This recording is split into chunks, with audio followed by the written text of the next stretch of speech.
La chanteuse et actrice Dani, décédée le 18 juillet dernier à l'âge de 77 ans, n'a pas tout à fait dit son dernier mot.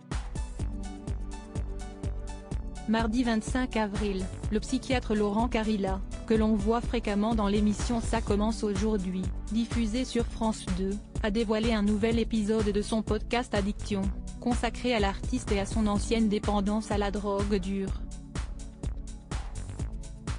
À son micro, peu avant sa disparition, celle-ci révélait être tombée dans l'héroïne par amour pour un homme, alors qu'elle avait 29 ans.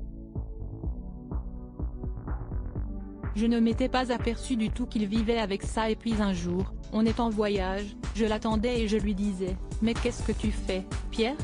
Il m'a sorti le truc, il se piquait, avait raconté Dani à l'addictologue, en expliquant que son compagnon lui avait alors conseillé d'essayer l'héroïne en la sniffant puisqu'elle n'était pas prête à utiliser une seringue. Quand on aime quelqu'un, on partage. S'il a envie de faire du tennis, on en fait aussi, note de la rédaction.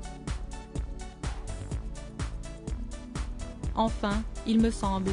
Moi, j'aime bien ça, avait estimé la chanteuse, qui avait alors rapidement testé la drogue dure. Vous savez, à ce moment-là, on n'était pas du tout instruit sur ça, c'était-elle justifiée.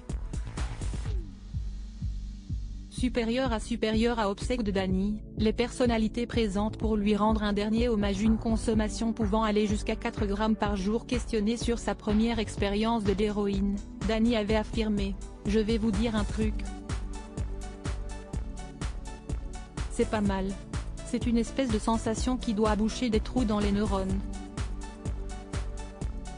D'un seul coup, on se sent avoir des ailes. On est habité par une sensation très agréable et c'est ça le danger. » Peu après ce moment-là, la chanteuse est devenue dépendante de cette drogue, facilitée par le fait qu'elle n'avait pas de problème d'argent. Surtout, je pense que si je suis encore là aujourd'hui, c'est parce que le produit était très bon, déclarait l'artiste, avant de confier avoir consommé jusqu'à 3 à 4 grammes d'héroïne par jour, à un moment de sa vie. Étonnamment, elle assurait n'avoir jamais été malade à cause de cette drogue, en indiquant avoir pu compter sur le soutien de sa famille, de son mari et de ses enfants pour remonter la pente. Article écrit avec la collaboration de 6 médias Crédit Photo, MPP.